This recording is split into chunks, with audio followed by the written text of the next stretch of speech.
What do I need to be good at to be great at something?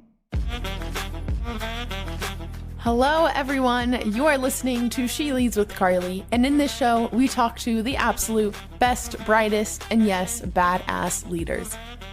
Tap into where your natural curiosity takes you. Just making sure you're not your own roadblock. Even if you do fall, you're going to fall and you're going to learn. Together, let's build a DNA of what it takes to rise to the top and truly make an impact.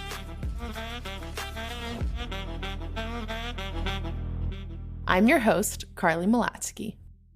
Hello, everyone. I am super excited to welcome our guest today, Aisha Dozie. Aisha is the founder of Bossy Cosmetics, a hyper-growth independent beauty company that inspires, empowers, and champions ambitious working women. Under her leadership, the company has grown from a purely digital native footprint to retailing in over 600 retail doors across the country, including JCPenney and Nordstrom, as well as on Amazon.com. The brand was selected numerous times as one of the coveted Oprah's favorite things and has won honorable mentions and awards from Fast Company and Innovation by Design and various product awards from Self and Ebony magazines. In the 5 years since its founding, Aisha has redefined the way beauty companies see professional women and has been featured in NPR's How I Built Resilience, Forbes, W Magazine, InStyle, Refinery29, among others. Prior to founding Bossy Cosmetics, Aisha actually led a whole different life. As a 20-year global finance executive, having worked over the course of her career at Goldman Sachs, Morgan Stanley, Lehman Brothers, Standard Chartered Bank, World Bank, and Rand Merchant Bank. Aisha has worked on over $130 billion in M&A, private equity financings, IPOs, and public capital markets. She holds a Bachelor of Arts degree from Cornell University, an MBA from the Harvard Business School, and was a fellow in the Distinguished Career Institute at Stanford University. And perhaps even more impressive than all of this is she's a wife and the mother of 3 sons. Aisha, I am so excited for this. How are you today? Welcome to the podcast. Okay, so Carly, first of all, that intro is amazing. I need to record it and play it for myself every morning when I wake up. Amazing. Because I'm listening to you, I'm like, this Aisha lady's not so bad after all. I know. I don't spend my days thinking about things I've achieved and accolades and stuff like that. I'm more, as you said at the end, I'm a wife, I'm a mom. Today, one kid has a volleyball tournament, so I'm trying to organize that with my husband. And, I had a call this morning with Amazon and, I'm just doing things. So I don't sit down and think about, the entire career or the life. But when I do, I'm insanely grateful because I am blessed. But it's very rare moments that I take the time to do this. So thank you so much for inviting me on this podcast. And I love that intro because I'm like, okay, I'm going to go to bed with a bit of a smile today. I love it. I love it. So Aisha, as you know, what I love to do is I want to go all the way back to 5-year-old, 10-year-old Aisha. Who was she as a kid? Tell me a little bit about her and where you grew up. Wow. Woo, 5-year-old. That's a long time ago. But we won't be specific how many years ago it was. I was born in Boston to immigrant Nigerian parents. My father had been in the military in Nigeria, and he had gotten a scholarship to come to the U.S. And so he married my mom. I don't think they knew each other very long. And he moved to the U.S. I was born, and shortly after I was born, they separated. And so I grew up in the projects in Boston with my single mom, who, was an illegal immigrant for many years until I became 21 and I could file for her. So it was a very interesting beginning. And I think when I was 5, I honestly don't think I knew that we were poor. I didn't know that we lived in the projects. I just thought we lived in a high-rise building in which there were 3 high-rise buildings. And everybody was kind of like me. I went to the public school, swam at the YMCA across the street. And so I don't know how many people are poor and know that they're poor because I didn't know anybody else who was on the other side of the tracks. But I do know that, my mom, when I was young, had worked at Neiman Marcus. in the dress department. And I remember walking in there and just being overwhelmed by the opulence. And at that time, going into Copley Square and Boston and seeing Neiman Marcus and these, $1,000, $2,000, $3,000 gowns to me was just the other side of the world. And so I think that was when I started to say, these are nice things, and they cost a lot of money, and I'd love to be able to afford this stuff. I didn't know how, but I knew I liked those nice things, and one day I'd like to be able to wear gowns like this. And Aisha, what were some of, you said, single mother largely for your childhood. What were some of those values that your mom instilled in you growing up? So it's interesting because I don't think she, would turn to me and say, here's value of today, or here's the lesson of today. But all I saw, my mom was working. I don't have any memory of my childhood where my mom was not working. And she was working at Neiman Marcus. She was getting a master's degree while she was working at Neiman Marcus. She also worked at a shoe store. She was just, the ethic was you work to survive, right? And the ethic was to have a hot dog on the table. She had to go out there and work so that she could get the money to buy just that hot dog. And so even then I remember, Michael Jackson was really cool, and I wanted to get like the Thriller jacket. And I remember it was a lot for my mother to buy that jacket and the stirrups for me, right? So I always knew that to get things required money, and we just didn't have a lot of it. Clearly, right? In my intro, you went to Cornell, you went to Harvard Business School, like education was a big part of your upbringing, or at least like in part of your journey. And what type of student were you? Did you enjoy school? Did you aspire to go to those Ivy Leagues, or how were you thinking through that? Yeah. So I think, as I said, when I was growing up, my mom didn't, say, here's value statement 1, here's value statement 2. Yeah. Generally. But the value statements she did say, you got to get a degree. And not just 1, you need to get 2. It was a minimum of 2 degrees. She was very clear that education is what takes you out of the position that you're in into the next league. And so that was one thing I knew. You've got to get good grades. You've got to go to a good school. You've got to just sort of be next level for yourself and for your own family.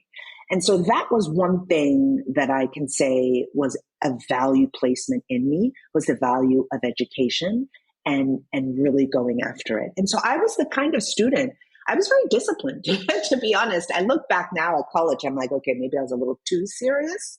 But I took my mom's words very seriously. So I did the best that I could, got the great grades, went into the good schools, and, studied super hard to get good grades, to get good internships. And, I remember at my Cornell graduation, I was so excited. I'm done with school. And my mom kind of whispers in my ear, she's like, you still have to get the master's, right? Yeah. And I'm like, Jesus, it's not even 30 minutes on my diploma, and I've already got another goal. So that was the student I was, education is what takes you to the next level. So you've got to get it right. Yeah. And Aisha, I'm going to even go off a little tangent here because I want to get your thoughts on today's world and what you think of education. You have 3 sons. How do you kind of implement that same drive for them? Or, colleges, things are shifting now. There's a lot of things shifting in the world of education and how important a degree is. How do you think through that? I think it's tricky. I think so many things are different now than they were when I was a child. Like there were no mobile devices, there were no smartphones, the internet was not a thing. So I'm so grateful because I really grew up, very mollycoddled. Like it was just we had a playground outside of the building where I lived. You come from school and you run around with a bunch of friends until supper time and you go upstairs and eat. That was our social activity every single day. And in the summer, you played at the YMCA every single day. It was super quiet, super innocent. Now, children are encouraged to have all of these feelings. They have all of these devices that open them up to the plethora of issues and feelings and dangers. And so it's much harder now, I think. My mom, when I share stuff about my kids, she's always like, oh, I'm so happy I'm not a mother in this day and age. I wouldn't be able to manage it. So I think things are very different, and you can't be as tough on your kids today as I think my mom was tough on me. And I also think it was a very different place. My mom, as I said, immigrant, who is divorced, which was, a layer of shame for her. And so she has this daughter, and she really has to make sure that she and his daughter don't mess life up, right? Like she's already made a bad step. So everything else has to be right. And I felt that burden. But my children are growing in a different environment. I'm in a 2-parent family. My husband and I are actually both very educated, and we're raising 3 boys in privilege, quite frankly. So it's a very different perspective for them, but we still put the exact same values in them.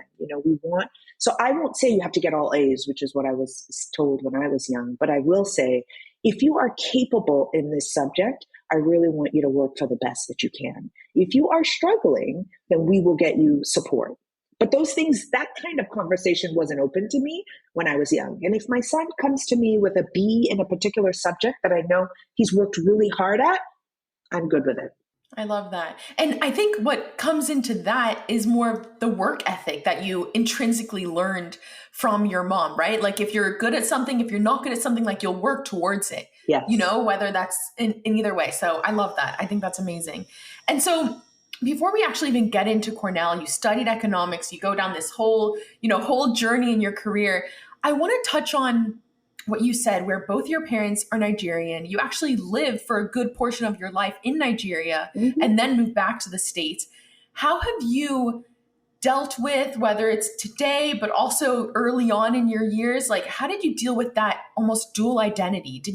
Were there challenges in that aspect? I think in the beginning, I was when my mom was like, we're moving back to Nigeria. I was like, what do you mean back? This is the only country I know. But for her, it was going back. Right. And I was, I was very concerned because this was the time in the 80s and in the Ethiopian famine crisis. And so I was just like, but there's no food in Africa. How are we going to move to Africa? Nobody has food. Right? Because I was watching the media. Yeah. And then, of course, I moved to Nigeria and I realized, it's absolutely not the case. And I think Nigeria was also very transformative for my mom because we went from her, working several jobs, while going to school, while raising, a child on her own, to now living in Nigeria. She now has 2 college degrees. She has a professional job, and I get to go to a really good school now. So it's, it was a flip. I think that was when I realized, oh my God, we were poor back then.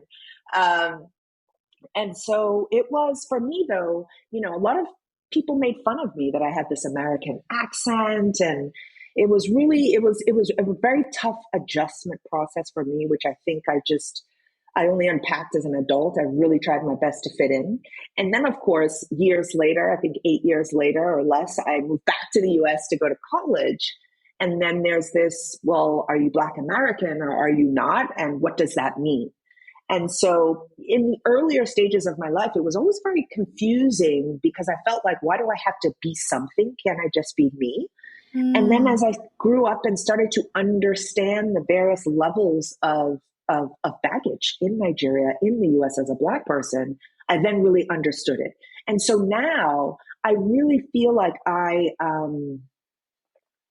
exist as my whole self in all of the spaces. So in the US, I exist as 100% Nigerian, 100% American Black woman. In Nigeria, I exist in the exact same way. And I am so confident in that identity that it's unshakable. But it did take some time for me to really understand what those different identities meant and where they were in sync and where they weren't, and where there was privilege and where there wasn't. Wow. I love that. And I love that you said that because I think so many people feel pressure that they have to choose one box and you can't really, live in 2 identities or live in 2, whatever it may be. So I'm so happy you brought that up. And then, okay, so you go to Cornell, you study econ, and then you go down this whole career path in finance, mind you, very successfully as well. Walk me through that process and what were you optimizing for at that time in your life when you're choosing to go there? So the easiest answer is I was optimizing for cash. Yeah. So yeah, I was still, we were not as poor as we were, but we were not very wealthy. So when I had gone to Cornell, I financed my own education. I did work study, I did loans, I got scholarships, all the stuff everybody does. And then I worked on the summers. I was really fortunate to get into these programs that allowed minority students to work on Wall Street. And so I had worked at a bank called First Boston, which doesn't exist anymore. It's now part of Credit Suisse. I had worked at Smith Barney, which was bought by Salomon Brothers, which was bought by Citibank. So I was, just really getting a taste of, high finance. And I loved it because one, I was an econ major, so I got to learn about, macroeconomics, microeconomics, and the influence of finance. But I also learned that that's where the money is, right? And so here I am in debt, broke and young. And I'm like, oh, I want good things. I want nice things. And I'm like, listen, you've got to go work for it. And so it was one of those things where I thought, okay, let me do this for a couple of years. Make some money, and then I'll go follow my real passion. That's kind of what I thought would be the case. So I thought, okay, I'll do it for a couple of years. And remember, my mom had told me when I graduated from undergrad, I have to get the master's. So the master's was always kind of front and center, like, okay, I can do this banking thing for a few years, go get the master's, and that's when I'm going to, pursue this life of passion, which I had no idea what that meant at the time. And when you even mentioned the passion, do you have a concept of what those passions were? Like, were you able to still explore different areas, or was it very stuck in the one career? I've always been a dreamer, even when I was a young girl. I've always been a dreamer. I mean, I would watch a TV show, like the show Dynasty or something, and I would dream that I'm wearing that beautiful gown, or dream that I own an airline. Like, I was always a big, big, big dreamer. And so when I had started working on Wall Street, of course, I was living in New York City. You're walking up and down Fifth Avenue, Madison Avenue, on the few moments you do have time to not be in the office. Yeah. And I fell in love with fashion. And so I had this idea that I wanted to do something in fashion. And, I've always loved, if you can see around me, I've always loved color and accessories, and that sort of flair for the most was always my thing. And so I would try to infuse it in my banking world, but, not successfully. But I always thought, okay, I'm going to pursue a career in fashion once I'm done with this money-making thing and I'm no longer poor. I have to say, so obviously that'll come into ultimately what you're doing now with Bossy Cosmetics. But what I want to even touch on is so many people, they try almost change the story to show that it was passion and everything. But like for you, it's very honest in that, you know what, you wanted to make money. Like, you were financially driven to get what you wanted. And that was that. And that's so, by the way, it's common, but also it's so fair, like that's such a viable option as well, which I think people, don't necessarily aren't forthcoming about it. So I appreciate you talking about that. It has been a consistent theme of mine and remains a consistent theme of mine even now in my current work. I always say nothing bad happens when women make more money. Nothing bad happens when women are wealthy. I want to see more women on boards, more women with real money, real wealth, real power. And I have felt that since I was 5. This is not a new feeling. And so I just didn't know that, you can't attain wealth and power in 2 years. So I thought, I'll work for 2 years, become wealthy and powerful, and then I'll go pursue my passion. It took a lot longer, and I still haven't hit it yet. And then you work at Goldman, and there's the concept of the golden handcuffs, right? Where, just as you're about to leave, they say, maybe stay on another year. And, you're always tied back into it. I'd love to talk through that experience of how you almost ensured that you're still doing what you want in your career versus being tied down to this and, kind of getting in the midst of it all. How did you navigate that? So, I knew I had been accepted into a 2-year analyst program. So, I was going to do the 2 years. I wasn't going to flame out of that. And you do it, you learn, you're hungry, you're doing what you need to do. And then I was offered an opportunity to stay for a 3rd year. And I took it because honestly, at the time I was like, no, I want to go to business school. But then when I looked at the business school application process, I just couldn't get my act together to write essays or to take I think it's the GMATs or whatever.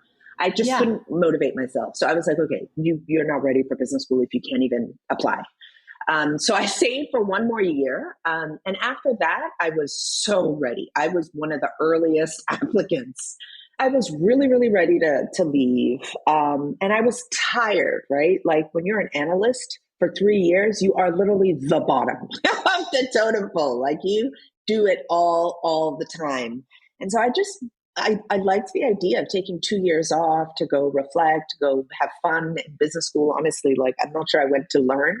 I went to just chill. And yeah, I was ready. And I applied first round to every school I applied to, and I got into my dream school, which was Harvard. And I was ready. But before I went to Harvard, listen to this, I worked as a summer intern before I went to Harvard, working at a fashion company in New York, because I still had that idea that I wanted to pursue this life of passion. But I wasn't sure what that was because I'd only worked in banking at this point for 3 years. So I had offered Nicole Miller, was the name of the designer, access to have someone like me for the summer period, but not to pay me any money.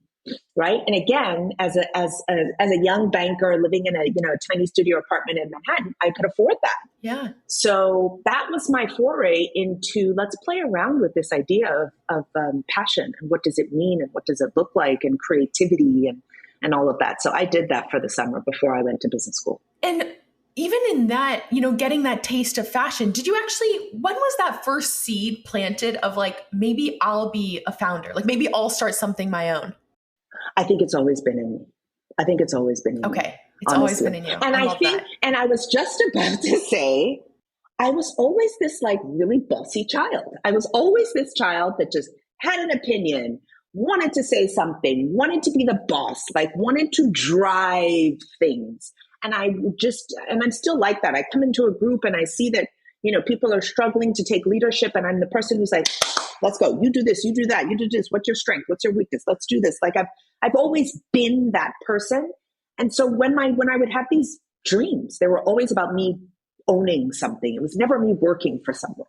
Oh, it's amazing. And I love it because it's almost, and we'll get into this, right? Because of Bossy in the name, but like it's that positive spin on Bossy. A lot of times you hear it like a negative connotation, but here it's like, you know what? Bossy is good. Bossy is power. Anyway. So Aisha, you ultimately stay in banking, you stay in finance, and you become an executive, you become a leader, and then you reach a point. Tell me a little bit about the mental toll that it took on you and how your mental health was during this time in your life. Yeah. Ooh, gosh, conversation just went down. I know. So I think what happens, you have to remember this is over a long period of time, right? When you're young and you don't have any real responsibilities, which I didn't really. It was just I wanted to provide for my mom and myself, but that was it. But what happens over time, I had gotten married, I'd had one child, I'd had the second child, I'd had the third child, right? Like this is over a very long period of time. But and as you're becoming more and more senior, you had mentioned that I had worked at Morgan Stanley. When I was right smack in my career, in the middle of my career at Morgan Stanley, I got pregnant with my first son. And we were working on a deal. We were trying to take an oil and gas company public on the London Stock Exchange. And I was pregnant out to this. Like my stomach was everywhere. And I'm like, I'm not going on maternity leave until this deal crosses, right? And I look back now and I'm like, that was so irritating. I would walk into meetings and everybody would be like, what, is the baby going to fall out? Like that's how pregnant I was. And so I was just, you get into this zone of I've got to do. And but then I also wanted to have a family, right? I had this sort of idea of a biological clock ticking. And so I was like, okay, you gotta do all the things.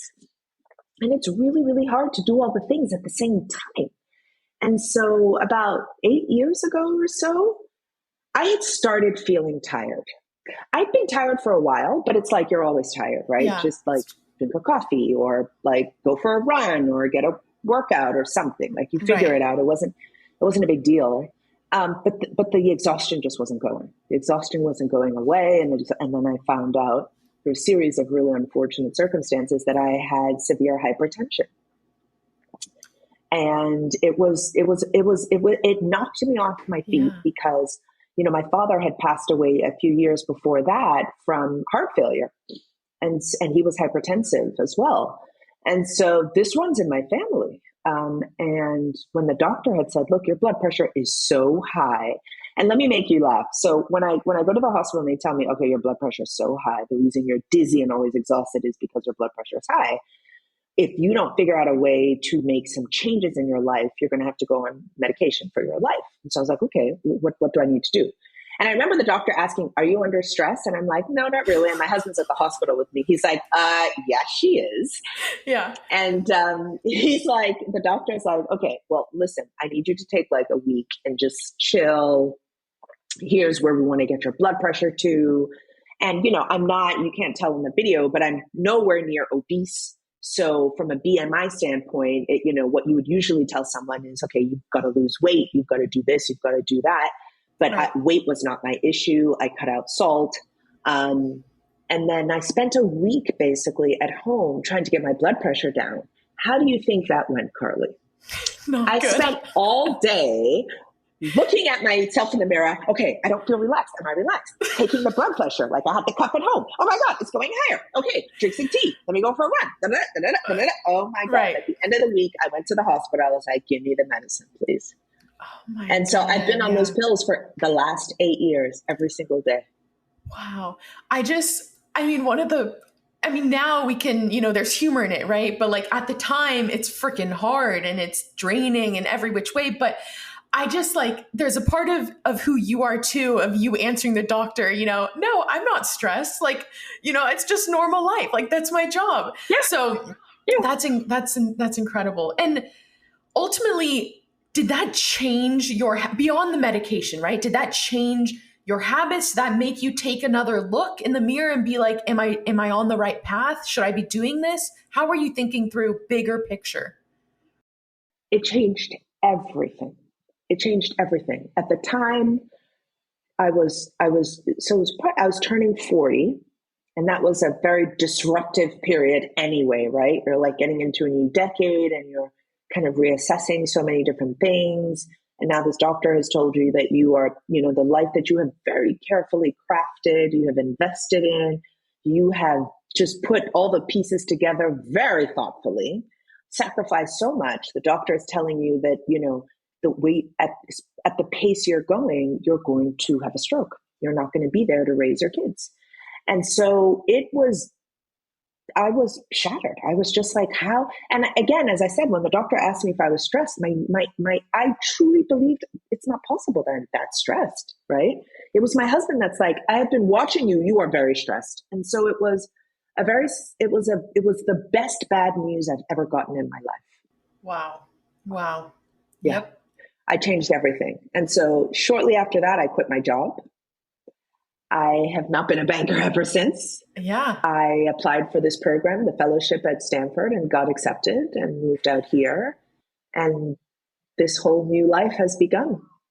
Okay, Aisha, you mentioned something about, at the same time of having this ambition for your career, you also just as equally wanted to build a family, wanted to be a mom, and you had the biological clock ticking. And that's something personally I can understand. Like I think about it, and I know many, many women do as well. I want to know, given your experience, there's so many aspects of your story that I can be like, yeah, that makes sense. That makes sense. You're in the office when your baby's about to pop. Like there are things that just seem, not that crazy, but in many worlds it is crazy, and like you should be taking that time off. I'd love to know more of like a reflection. What advice do you have for women that are in a similar position to you, where like we're constantly battling, being a mom, having a kid, building a family, but then also rising up the ladders in your tech job or being a founder, whatever it may be. What are your thoughts generally for women given that experience?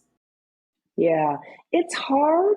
It's hard. It's still hard. I'm in a much better position now because I'm the captain of my own ship and I have resources to support with my kids. But it's very, very hard. When do you start? What are the trade-offs? The one thing I would say a lot of things, is that it's hard. So if you're feeling under pressure, it's normal. We all go through it.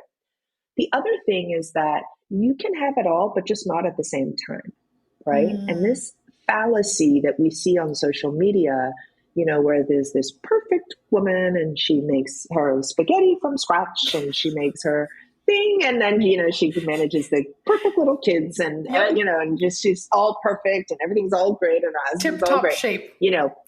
Tip-top shape. And, and she snapped back right after having the babies, no judgment on her, but it's just not generalized. And so don't compare yourself to these people. Give yourself grace.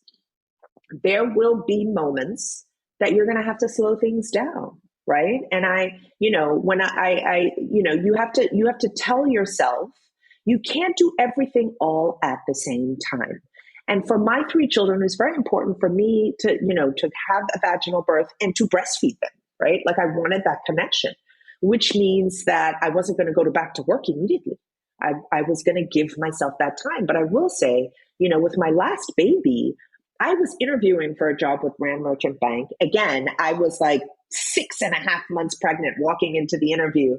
And I remember saying to the executive recruiter, should I tell them that I'm pregnant before I go in? He's like, when you walk in, they're going to see it.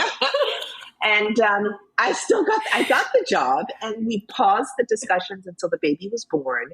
And they flew me out to South Africa with the baby and got me a nanny in South Africa so that I could meet the team. So where I'm going with this is that when I was much more junior, obviously you're not able to call those kinds of shots, but when you are a lot more senior, you can. And so you just really have to understand the life you're trying to create. And just remember, like I said, I always say that was the best bad news I ever got because it put everything in context for me, right? It was, if I died today, am I going to be like, I wish I did that deal? Or am I going to be like, I wish I went for my son's volleyball game?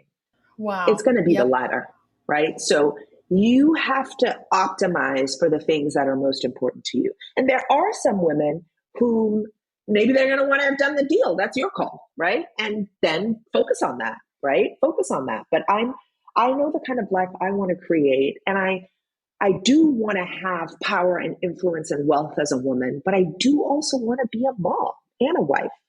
And so everything that I do is balancing that every day. I love it. Okay. So you mentioned you quit your job. You ended up joining the DCI fellowship at Stanford. Even real quick, were you scared? What was going through your mind of being like, I'm done. I'm taking this leap. Okay. So let me tell you, was I scared? I was in the hospital. I ended up in the hospital with a panic attack. The idea of quitting a job and not having a salary sent me into a tailspin. You don't understand. I have worked since I left high school. I've worked at Toys R Us. I've worked at Abercrombie and Fitch. I have been working multiple jobs until I became a banker and working like a maniac. I've never not worked. And so the idea of me being unemployed with no income, I thought I was okay, but I was really not okay with it. So I had to go through that process of, really, and again, I'm now at a point of privilege where I can afford to not work, right? But that sort of poor girl in the projects doesn't leave you. What she does is she starts whispering, you are going to go back to the projects. Like, you're going to be broke. You're going to be living on the streets. And it's a voice that exists in your head. You can't get rid of it. So it was very scary for me, but, I got through it, and I took the plunge, came out to Palo Alto. We found a house, put the kids in school, and I started my fellowship. And I was really lucky that, my nanny from Nigeria, who'd been with us for many years, she came and spent the first 3 years with us here. So she was like, I was like, here, these kids, handle them, because I got to handle, at least for the first year. So again, it takes a village, but I was, in a position to have, those types of options to do it, but I was petrified. It's amazing just to hear also, like, from your perspective, right? Because on the outside, I'm sure anyone could be like, yeah, she's a mom, she's has security, like all of the pieces line up. But then in your mind, there's a whole mess going on, telling you otherwise telling you, which is and Aisha, I'm curious, like, how did you, and you said, you got through it, you took those leaps coming to Palo Alto, but mentally, did you do some like meditation, spirituality, like things to actually actively help you go through that? Yeah. So thank you for asking. So since I don't exactly know when, but sometime in high school, I became a Christian on my own. And, over the many years, we won't say how many years it's been since I was in high school, I have just become a deeper and deeper follower of Christ. And what that has done is I'm not perfect. Don't get me wrong. I do have what's happening? But I'm centered around this notion of purpose and this notion of being made on purpose for a purpose. And I'm centered on this idea that I am on a walk, I'm on a journey, and that I am here for something. I'm here to inspire. I am here for impact. And so, yes, it is scary, but I'm not doing this on my own. And that has been the single most important thing that has, kept me from ending up, in a straitjacket or something, is just really keying into what I believe my purpose is. That's amazing. And look, everyone has their own process and journey and their things that they need, but everything going on in the world today, you need that, like that really grounds you and you need it. Yes. It's a lot. Yeah. Yes. So I love that. And ultimately, by the way, fun fact, DCI fellowship, I actually met while I was studying at Stanford, Leslie Blodgett, founder of Bare Minerals. She was doing her DCI fellowship. So we took the same class together. She was my class. Oh my God. So it was the same time. So anyway, I got to know her through that. It was around the same time she was writing her book. She came on the podcast. Yes. Anyway, that's amazing. I love that. So tell me through that experience. What did you get out of it? And then ultimately, what led to the founding of Bossy Cosmetics? I sometimes feel weird talking about the amazingness of that program because it really is privilege to do it, which is why I'm happy that we went through my whole story. Is that, absolutely. I didn't start with privilege, because what you get the opportunity to spend a year at least on Stanford's campus curating your areas of study. Like, what is it you want to do? What is it you want to learn? Who do you want to know?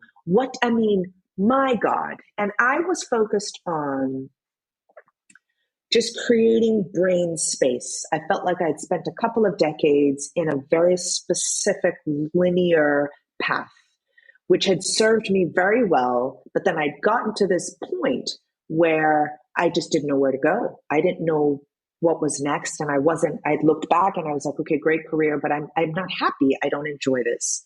And so this allowed me to step off of that ladder and just say, what would you do if you weren't afraid? What would you do if you didn't need money?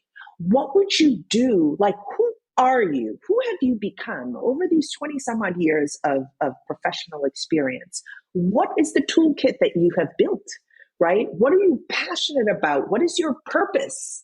And just literally stripping yourself bare and rebuilding it to what you think is the image you want to see. And that's what the 1 year allowed me to do. I spent most of my year in the design school. And so if you're familiar with the design school, you just get to have fun all day thinking about people. Like, it is truly empathy driven, human centered creativity at its core. And it was such an amazing process for me, who had been a banker, and I thought in a very specific way. And here I am, like, just throw away the toolkit, let's start again, and let's start fresh, and let's look at people and think about what they need and what they want. Wow. I can't even imagine how liberating that must have been, just to go into a whole world of creativity and passion. Because that is the D school. You're right. It's very much just hands-on exploration. That's incredible. What I wanted to add to that was, there was a lot of unlearning as well, right? Because at this point now, I'm an MD level executive. I'm a senior woman, and I'm not used to now being, I'm in class and doing partnerships with 21-year-olds, and we are peers. right? And we have what that person says is equal weight to what I say. And I come from a very hierarchical background. And so having to learn to break down all the assumptions that I had before and really look at this 21-year-old man or woman and learn from them was really special. It was a really beautiful process for me to go through myself. Yeah. I will say though, from the student perspective, it's very also intimidating, because you have gone through this whole life of a career and, in our view, right? Like from that perspective, it's like, oh, this person, everything's right. Like they know what they're doing. Yeah. So it's actually amazing to see that dual perspective, the contradiction too. Yeah. And now you know that we actually don't know what we're doing.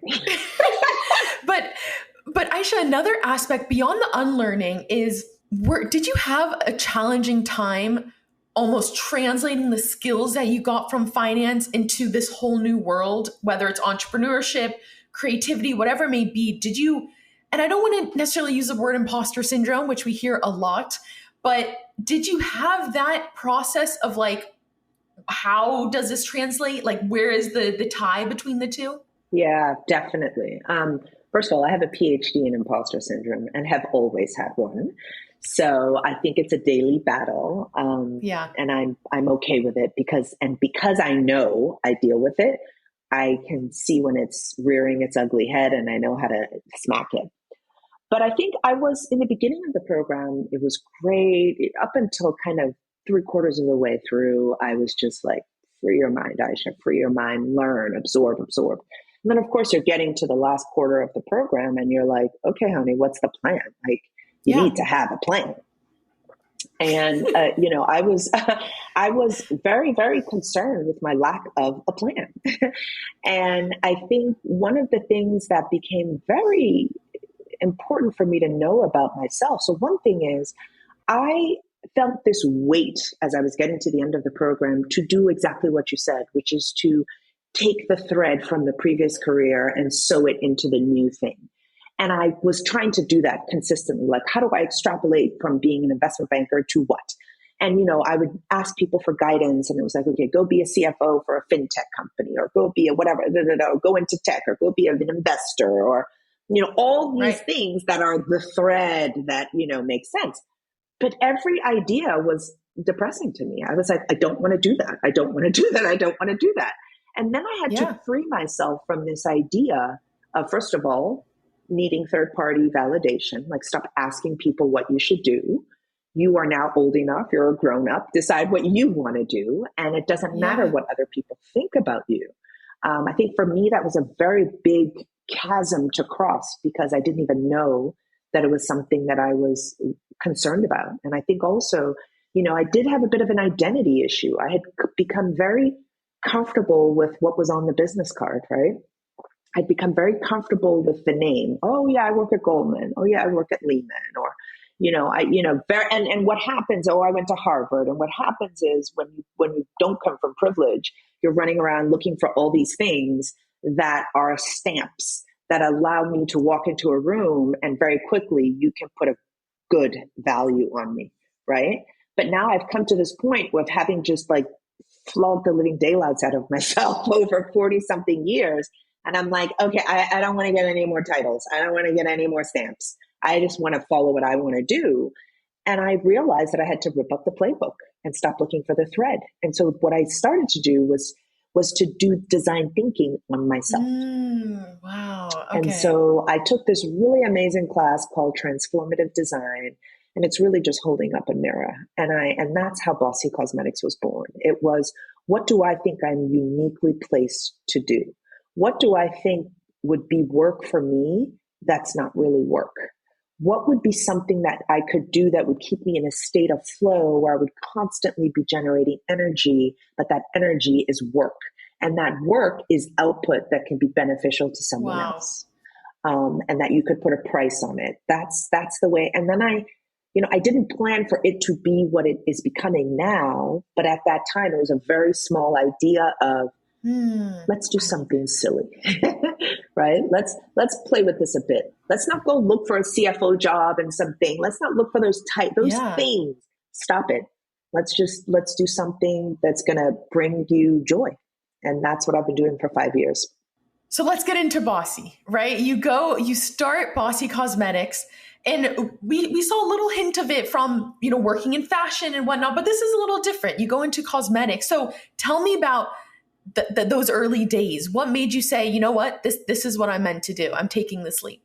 Yeah. So the first thing is, I always tell people, there was no feasibility study. There was no market analysis. There was no, let me see where there's white space in the industry. There was none of the sensible thinking before you start a company. There was I want to do something that I think I will, when you talk about, founder market fit, that's what I want. I want something that when you meet me, when you listen to me, when you engage in what I'm building, you're like, okay, she's the person who's going to do that. And I know I'm the person who's going to do that. So that was the first thing. It was a very selfish thing. But then I thought, okay, let me see if there's a market for this, right? Like, this is something I find very interesting. And the reason I started with lipsticks is because I have always been a lipstick junkie. Like, that lipstick gift giving was like a love language amongst me and my girlfriends. I would travel a lot internationally for work, and I would stop at the duty free and, pick up a new Dior, Givenchy or something lipstick, and I'd buy them in a bunch of colors and give them to a bunch of my friends. And my friends would do the same thing back to me. So makeup giving was like, a really big thing for us. And we would just like, oh my God, what red are you wearing? Or what nail polish or whatever. And these friends of mine were all, incredibly successful women, very well educated, the whole thing. And so it wasn't like, women at that level, no longer care about how they look. No, they actually still care about how they look, and, take delight in finding new brands. And so I wanted to tap into, I had this idea of the intersection of passion and purpose. And I felt, as I've said before, I've been driven by purpose, and I wanted to make sure that anything I did was purpose driven. So it wasn't about, I want to make money, which was investment banking, right? The purpose was, I really want to work with women. I really want to inspire women. I want to create content that's aspirational. I want to create product and services that are beautiful, that women love, that really kind of evoke something emotional, that is very much helping them fight imposter syndrome. That is very much a confidence hack. That's what I set out to do. I just chose to do it with cosmetics. And I remember I actually heard your How I Built Resilience with Guy Raz, incredible, both big fans. And one thing you mentioned was, in that journey, you considered taking venture dollars, or at least funding externally. And a lot of them were, well, take me a little bit through those responses you got, especially from the men. And this isn't even uncommon. I've heard this with, Sarah Blakely and Spanx and whatnot. So take me through that. And then even more so that mental model you may have had to build for yourself to, to put that aside in a way and still stick to what you believe. Yeah. And not a lot of them, all of them. Wow. So okay. Let's be clear. Every single VC that I spoke to was not nice. Some were nicer than others, but it was the preponderance of feedback was, it was around work and beauty. I don't get it. Doesn't make sense. Not a thing. This is a tech place. Nobody cares about beauty. That's, I actually had one VC almost, I can't remember his words, but it was kind of like, this is beneath you. You could be doing something way more important with your life in finance. Why would you be selling lipsticks? I've had the idea of, so, and this is, I want to say 98% of the VCs that I spoke to. So this is lipsticks for Black women. And I'm like, no, it's for women of all races. And that's where they just fall down completely. Right. And maybe it would have been better if I said it was for Black women, but they just, at that point, they're like, there is no way you can build a brand that white women, Hispanic women will want to buy the products. It's not possible. If you want to do this, you need to focus on women who look like you. And this is probably, I want to say not 98, 99.9999999% of the people. So this is what I was getting. And, what ends up happening is, and of course, within all of that is the business that you are describing, you can't build it, right?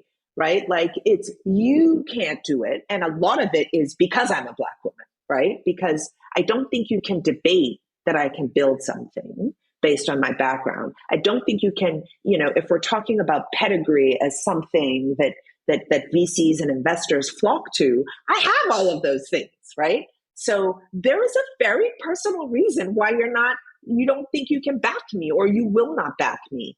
And, like I said, what happens is one of the beautiful things, at least in my case, of being a Black woman, but having grown up and had my very formative years in a predominantly Black environment, that doesn't destroy me.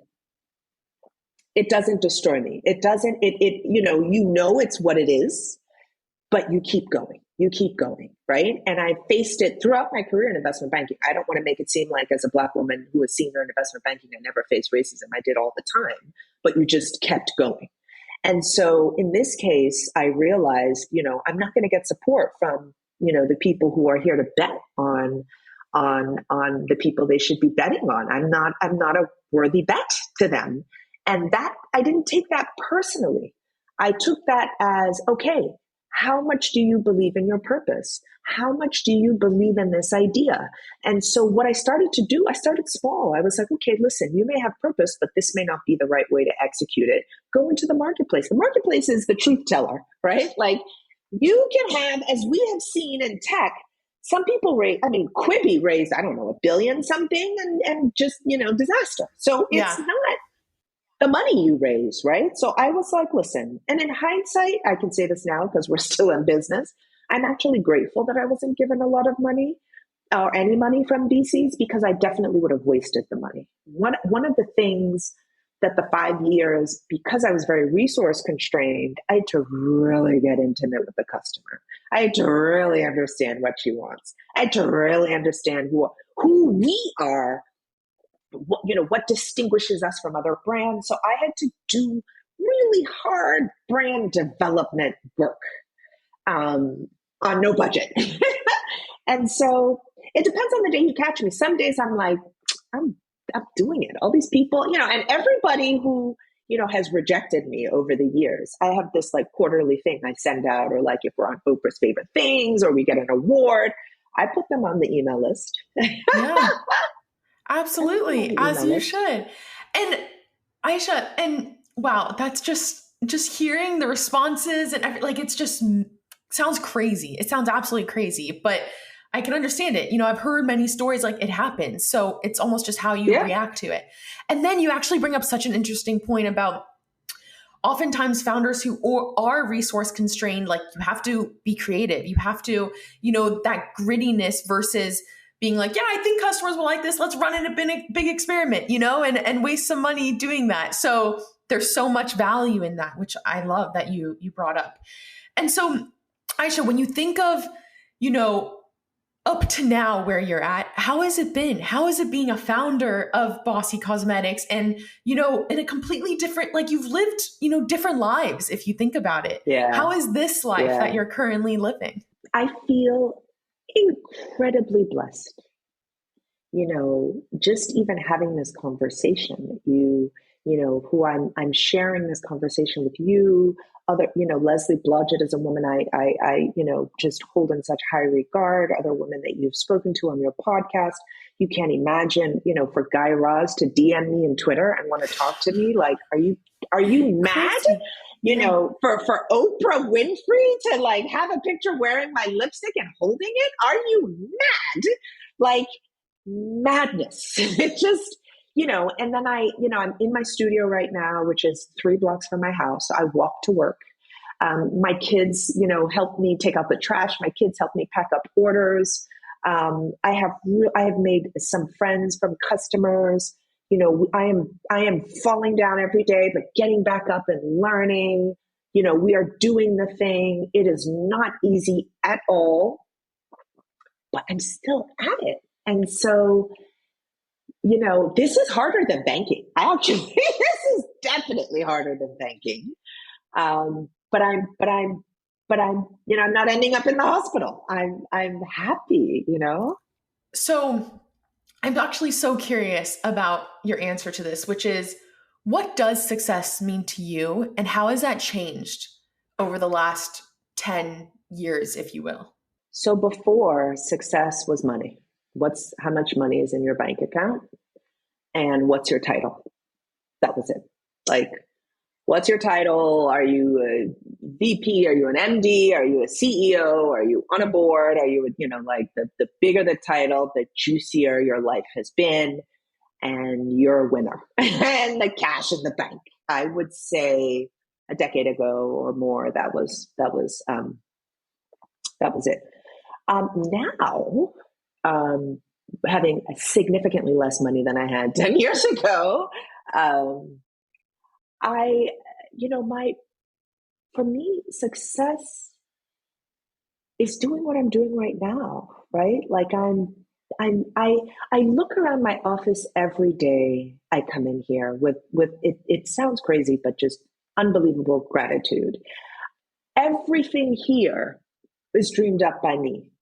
This photo shoot you see up here, all the Post-its, it's me doing the organizational structure. All the products here, all done by me. This is me when I was on the digital cover of Black Enterprise magazine. What? Like, just my whole wall is filled with press clippings. Like I said, much less money, right? I mean, if I tell you my salary I pay myself at Bossy, you will laugh. But it's, I get to live this. I'm building something. I'm teaching my children about hard work and ethic. I'm teaching my boys that women can be powerful, women can be strong, women can also be sensitive, women can be soft. I'm able to, take weekends off and go to Yosemite. Last summer, we spent the whole summer traveling around Europe because I have a really great team that supports me and I can work on the road. Business did not skip a beat while I was traveling around Europe. I'm building something. I get to sit on the board of a public company. So I really get to kind of massage left and right brain. This is it's a different definition of success. And my last question for you is, what craft are you spending a lifetime honing? Prayer. Prayer. I have become, I always tell people new levels, new devils. And so just as the brand, as we get bigger, get into JCPenney, get into Nordstrom and all the things we're trying to do. And I'm working on this program on Amazon, trying to take our business up 5x this year. And new levels, new stress, new devils. And like I said, I can be highly strung out. And so one of the things I'm really learning is how to kind of key into the peace of God and how to pray more and how to be so centered that no matter what is happening around me, I'm calm, I'm cool, I'm collected, and I'm focused. So that's the craft I'm really building. And I'm trying to teach my children the same as well. Yep. Okay, Aisha, I just have to say that I hope you realize just by sharing your story again and reflecting that it really, I mean this so truly, it is one of the most incredible stories. Like seeing where you grew up to where you are now, like honestly brings me to tears. I think you are so incredible. So really, I just thank you for coming on the podcast, sharing your story. It's so inspiring. And that's it. Thank you. Thank you. Thank you for having me. I mean, this conversation that you and I are having, this is part of my purpose. This is when I say that I'm walking in a purpose, I want one person to hear this story and to feel like they can do it. And then they go do it, right? So that's part of my work. Thank you so much for listening to the show this week. If you enjoyed, please spread the word. Tell someone about She Leads or post about it on social media and tag us. If you want to contact us, feel free to send over a message through the She Leads Instagram page at sheleads.show. If you want to follow us on Twitter, our account is at SheLeadsShow, and mine is at Carly Malatsky. This episode was produced and edited by Nick Verschow. Thank you also to our partner, Floodgate. If you're passionate about startups and want to learn more about the starting journey of those who have built groundbreaking companies, I highly recommend listening to Starting Greatness with Mike Maples Jr., the founding partner of Floodgate. He has an incredible show that, in my opinion, is definitely worth your time. Thanks again.